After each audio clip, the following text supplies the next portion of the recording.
Welcome to NCBA's Cattleman's Call podcast with host Lane Nordland. Hey everyone, welcome back to the Cattleman's Call podcast. Lane Nordland with you here today, and we are in downtown Kansas City, Missouri, or Missouri. Wait, what do you say there? I vote Missouri. Missouri. Yes. I say Missouri too. But We could be wrong, but we don't live here. I feel so close to Missouri being from Montana. I know You've got it's a long ways river. away in a river, but it's also, when we're looking at the alphabetical order. Oh, okay. Well, it's a you know, simplistic that's- view. I think the yeah. river connection is more solid, Lane. What river is that? No, exactly. It starts in Montana. True. And obviously, you got to have a little Montana. Everyone knows about Montana nowadays. Well, television has helped a great deal. And I've never watched Yellowstone. I've watched one episode, so everyone is always asking me about it, but I don't know too much about it. So, I think it's a better topic to avoid. but hey, Paul Dykstra joins us here today with Certified Angus Beef. How you doing, Paul? Doing great. We're here at Angus Convention, taking a few minutes away from all the activities that are going on, all the conversations out at the water cooler. But happy to have you join the podcast again. We had you on a few years ago when you were actually on the Young Cattlemen's Conference.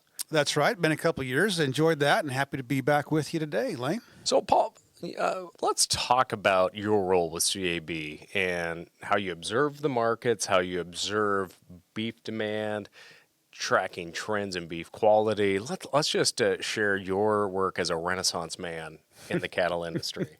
Is that a good description? I appreciate that. I've not been called that ever before. It's a great day. Thanks, Lane.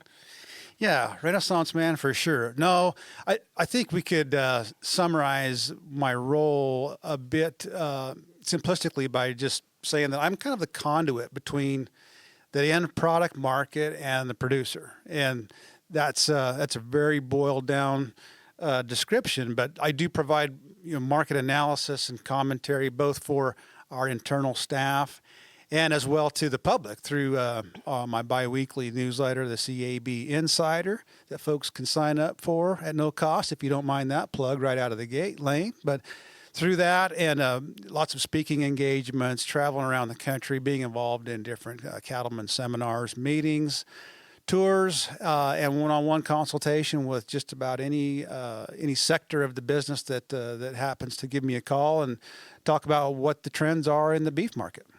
Now, the trends we've seen, especially, say, over the last 2 decades, has been a shift in the beef that we are grading and the quality. What changes have you seen and tracked and looking back at past data in terms of that prime, the choice, the select? And I always find it interesting when I'm reading the choice and select prices every day on our market reports too, and just how few some of those boxes actually look. But what has that been like for you and just seeing the quality of cattle improve over the years? It's been a real revolution in the beef business over the last 15, 20 years. And that's been the period of time that I've been fortunate enough to work for Certified Angus Beef. So it's been a real gratifying experience to be involved in this business where our fed cattle supply here in the U.S. has improved monumentally in that period. We had a modern day low in quality grade achievement in 2006. Where we really needed to take a look in the mirror as an industry and figure out how to go forward with a product that frankly wasn't very popular with the consumer at that point in time. And thankfully that did happen. And we started to ratchet up genetics and management to match up with a higher quality eating experience, particularly through higher marbling achievement. And fortunately for our brand, continued increases in the share of carcasses that are meeting our brand specifications. So from 2006 through present, we've seen hand over fist improvement, Lane, in the share of first of all choice that began to grow at that period and push out those select carcasses. And it's not so many years ago, 20 plus, but that the select grade was about half of our total product volume in the U.S. for fed cattle. That's progressed today to a scenario where choice and prime occupy about 84% of that fed cattle product mix. And amazingly enough, this stat will possibly surprise you, Lane. In 2025, we had 8 weeks in a row where USDA prime was a larger percentage of our carcass production than USDA select. And that's just really hard to get your arms around. If you were selling carcasses in the year 2006, it's a stark contrast. So, what are those influential factors that are driving 8 weeks of that, and overall the trends that we are seeing in? I mean, obviously we've seen that reduction in our herds too. We kept our best cows. It's something I think of right away too, because we've put good genetics into our herds over this time, put a focus on quality carcasses as well. What is, from your perspective, looking at this every day? What are some of those factors that you want to share with producers? Since we're speaking from the Angus convention, I would be in big trouble if I didn't mention the genetic component. And I can obviously just say that and be very honest that genetics have been a huge driver, and not only in Angus cattle, but especially in Angus cattle, where first of all the breed has had pretty widespread acceptance. That's continued to grow over the years, but more specifically, your seed stock sector, choosing genetics that have more marbling potential and focusing on those downstream carcass traits that are important to the end user. So genetics were the beginning, and just I think rising tide would be a good description of not only the Angus breed, but our industry's paid more attention to that marbling. But then we've got ever increasing carcass weights as a trend. No single individual has driven that. It's been the economics of the industry to continue to see carcass weights increase about 5-6 pounds on an annual basis. And with that, we've seen increasing days on feed on average in the feedlot sector. So as we have more days on feed of a high energy ration, we have more marbling achievement in each individual carcass on average. So that's helped as well. And then the onset of feeding of dried distillers grains in the early 2000s has been a big improvement to cattle feeding. And finally, the technologies that we're using in the feed yard for growth have become more refined as time has passed, and more friendly to marbling, fortunately, as we also achieve a higher efficiency through use of those technologies. What is the average carcass weight right now going through most of these facilities? We'll be at about 915 pounds if we do a weighted average steers and heifers. I think since we don't have government data today, we don't know the recent figures. We typically top out in the month of November on an annual basis. And steers may eclipse 970 pounds on average if they spike as they have in recent years in November. So pretty large product at this point in time. Now, obviously, when we look at that corn crop too, and just other commodities that can be fed in the feedlots, corn is plentiful right now too. What's it been like tracking that corn price too? I mean, in the cattle industry, we're enjoying these prices too, but our friends in the corn industry have been going through it here as of late too. How important is it to track these commodities, not only in the U.S. but on a global level, and just how the commodity market impacts our feed input costs too? Yeah, that corn is clearly the number one, and the percentage of a ration that consists of corn or a corn byproduct is far and away the largest piece. So it has been a perfect storm for the beef sector. Unfortunate for our farming friends and those that are diversified in their ag production that are raising corn and facing some tough prices. But we've got cost of gains in that $1.05 per pound area, and of course with fed cattle prices, I think today we're at $230 to $235 last week in the fed trade. That's a pretty good swap, and that cost of gain has encouraged more days on feed and heavier outweights. So when we're looking at the quality of beef that are coming out of all these current hand situations that we are seeing in feedlot, how do we track this to what could happen in the coming years? How should, say, a cow-calf producer pay attention to these trends and the quality of cattle that they are buying, just in case, when feed prices change or when the size of the herd rebuilds down the road? How do these factors that you watch every day, how important is it to keep top of mind and to stay on top of key information like this and not just focus on raising a calf? Of course, you're speaking my language now, Lane. I think it's very important for a commercial cow-calf producer to pay attention to the downstream customer, and I mean all the way down to the consumer. Of course, the feed yard's the first customer from a cow-calf perspective, and it's just key that those ranchers in that sector understand the profit and loss factors of the feed yard. What are the elements that move the needle when it comes to profitability? And that'll be both your feed yard performance, your health at the most basic level, and of course then on down the line with your carcass quality, and what are the premiums and discounts looking like that the packer is sending back up through the supply chain. At the same time, when we're ranching, we've got to create a cow herd that functions for us first, and the functionality there undoubtedly is the most important thing. So we've got to keep our eyes open downstream while being intensely focused on what we're producing there at the home place. Can we continue to keep up on the consumer demand? Obviously, we're producing the more quality beef right now. How important is it to continue to produce high quality beef when the herd does rebuild? Because producers are obviously wanting that same high quality eating experience. Is that a bad question, or is that a pie in the sky question? No, I'm happy to field it because my thoughts are pretty clear, and I tend to wear them on my sleeve. Where the market signals are very clear. It's not an argument. It's a dollars and cents discussion about where does the incentive come from today, and it's in the quality end of that end product market. When I mean quality, I'm talking about a highly marbled, tender, juicy eating experience that comes from carcasses that grade, in that upper 2/3 choice, which would be our entry point for the Certified Angus Beef brand, and also up into prime, of course. And the dollars and cents passed back today are actually increasing this year compared to last, with a wider choice select spread and a wider prime over choice spread. Certified Angus beef carcasses in that range of $20 to $25 a hundredweight over commodity choice.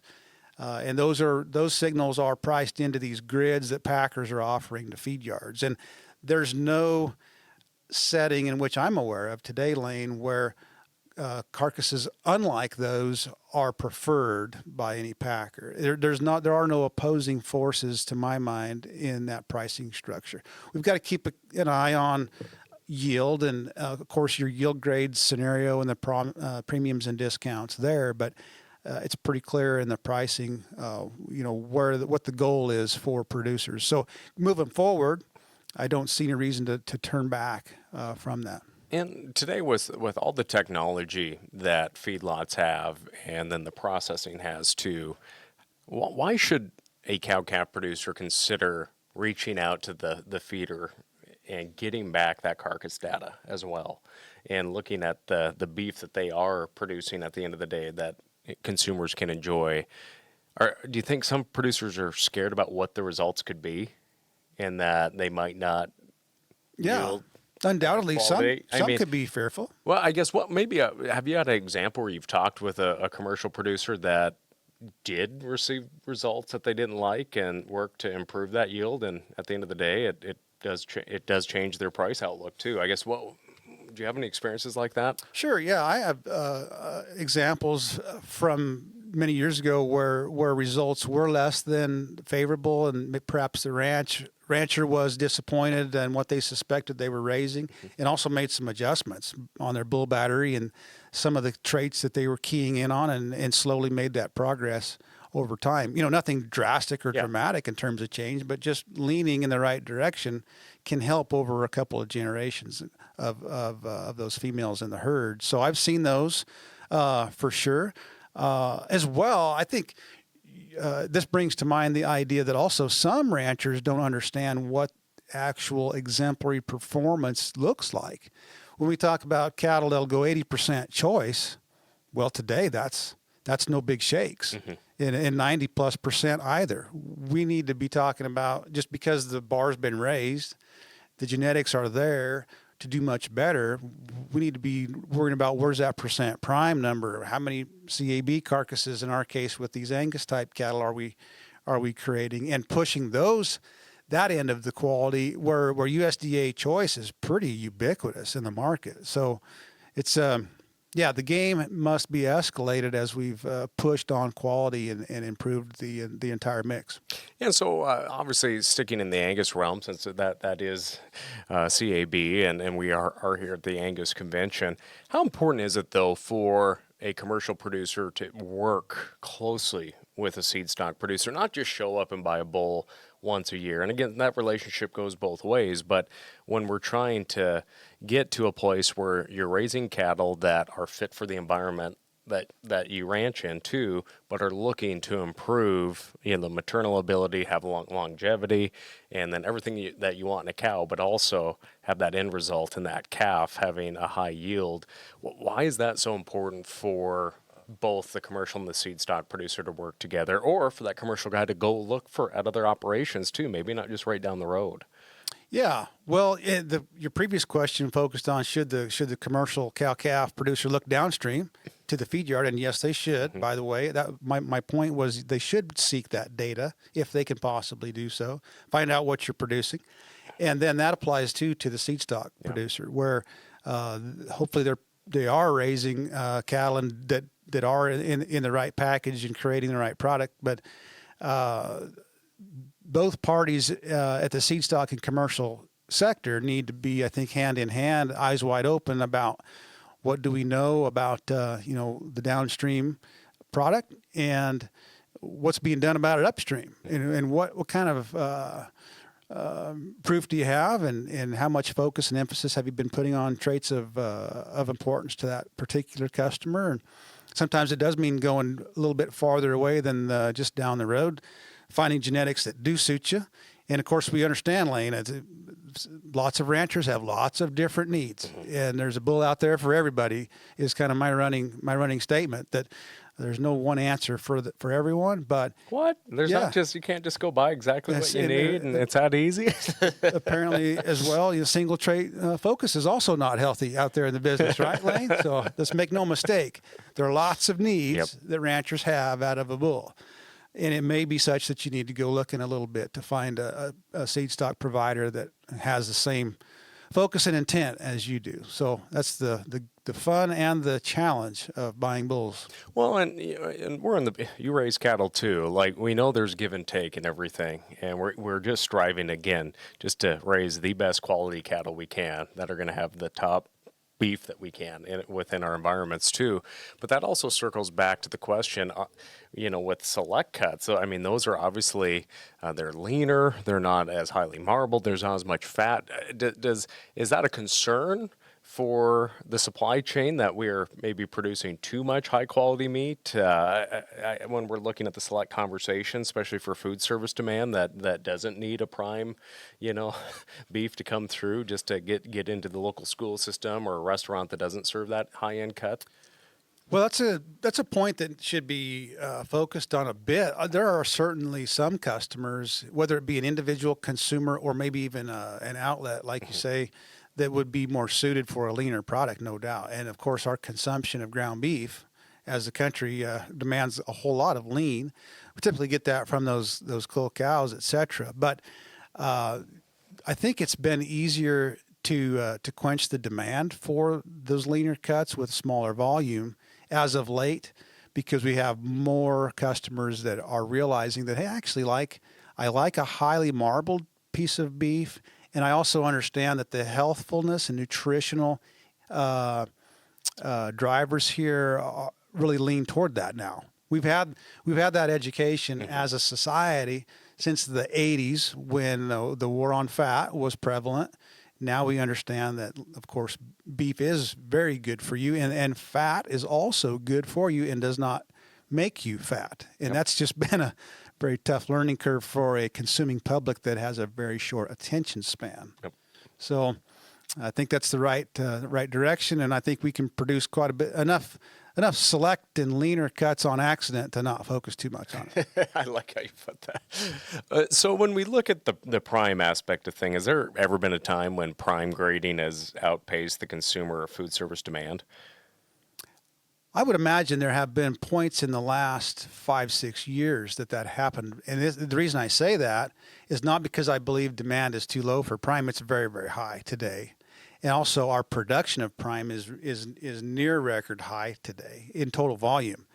But we've adjusted the entire marketplace since about 2015, when the share of prime carcasses really ratcheted up from what was historically about 2 to 3% of total. Then it was up to 5 and 7 and 9, and today we're at about 12% prime. But a lot of that's happened in the last 5 to 7 years. So the market had to adjust to a mix of product that it hadn't been used to absorbing. And when I say that, I mean specifically your retail grocery store level, where they traditionally never would have featured prime in their meat case.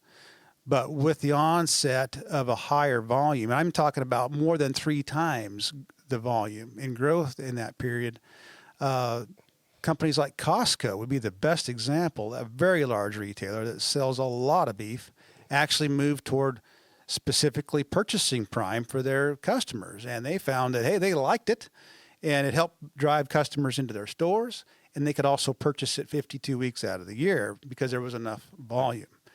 So in this period, to make a long answer shorter, Lane, there surely have been some months or some seasons in that period where the price maybe didn't indicate huge demand, but we continue to educate customers on prime. And for us, Certified Angus Beef brand prime is our largest growth opportunity, both last year and moving forward. And so when we look at 2025 and the demand for CAB beef, we know the demand for beef across the board was high, but what were some of the records that were achieved for CAB in 2025?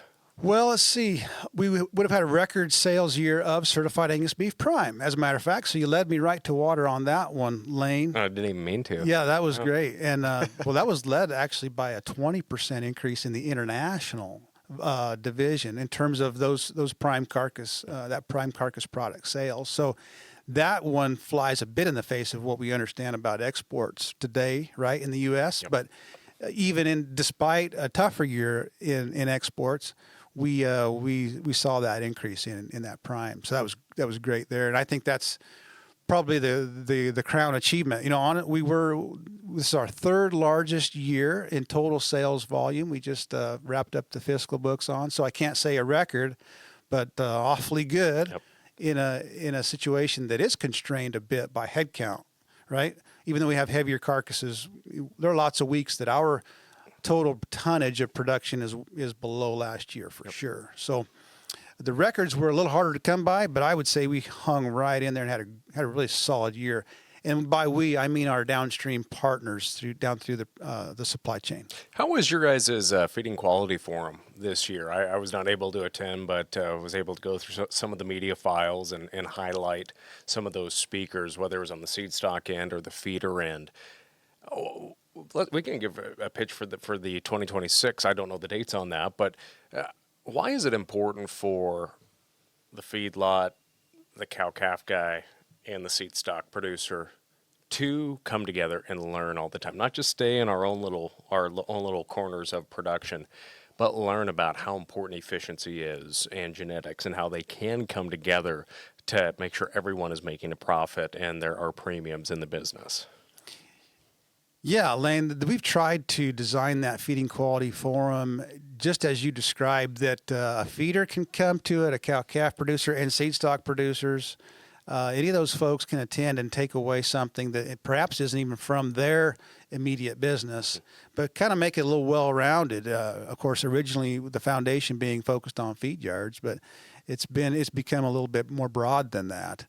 And I suppose I'm a bit biased, but I think folks have accepted that program very well, and they seem to want to return and take in the content.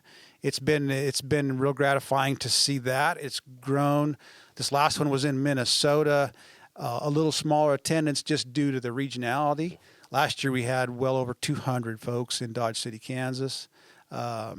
Just a tremendous turnout. And as you said, the goal being that we we share the important factors from production, science, economic things up and down the chain, and try to get folks exposed to experts, not only scientists and economists, but folks that are in the business of raising cattle. And it's been real fun to watch it grow and gain traction in the last few years.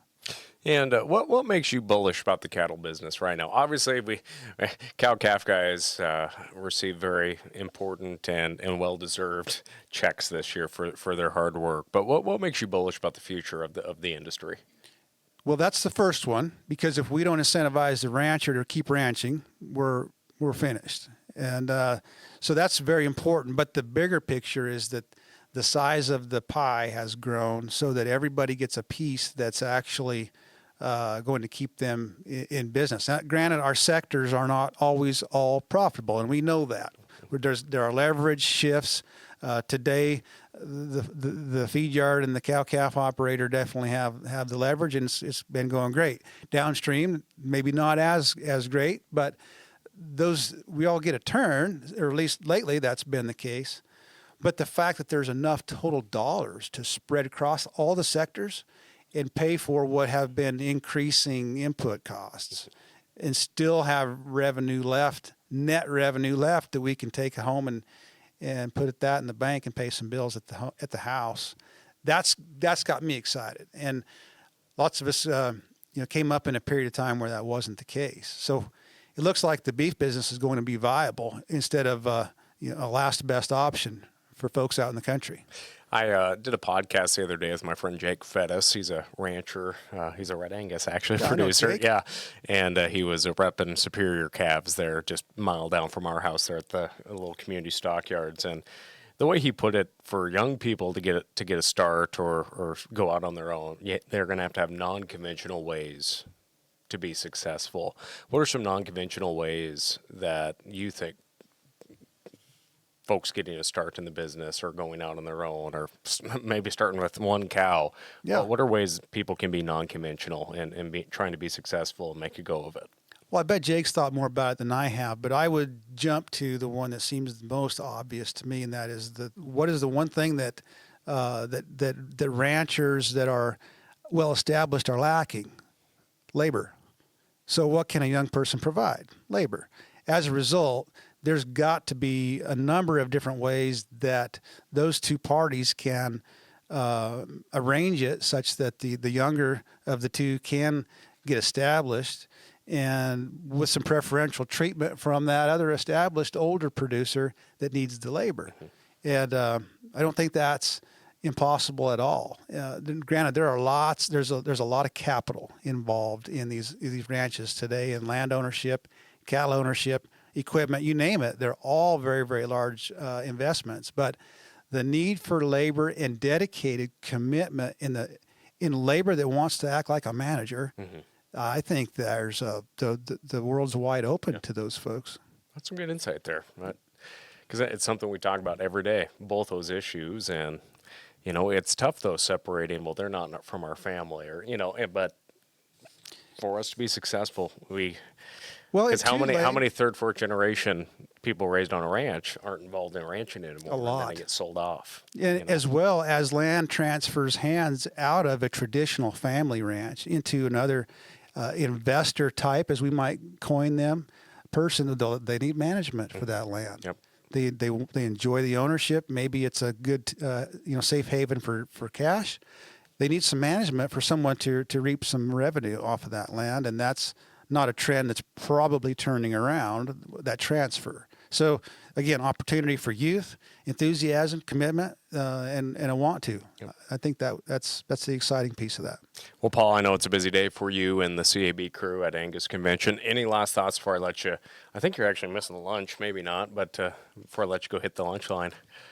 Well, thanks for being here, Lane. I've been having a great time, and I think our colleagues and our breeders here with the Angus Convention are learning a lot. And what I'm capturing from them is continued optimism and a desire to keep this beef business rolling the right direction. And where are we broadcasting from today? We are in Missouri. Missouri? Kansas City, Missouri. Well, again, Paul Dykstra, thanks for joining us. And for all of our friends that are watching or tuning in to the podcast here today. For more on the CAB Insider, make sure and check them out online. Subscribe to Paul's updates and insight on all things impacting the cattle end of things. And of course, make sure and subscribe to the Cattleman's Call podcast wherever you're watching or listening today's conversation. Thanks for sticking around with us here today. I'm Lane Nordlund. We'll catch you next time. Thanks for tuning in to NCBA's Cattleman's Call podcast with Lane Nordlund. For more information, visit ncba.org and make sure to subscribe to the podcast today.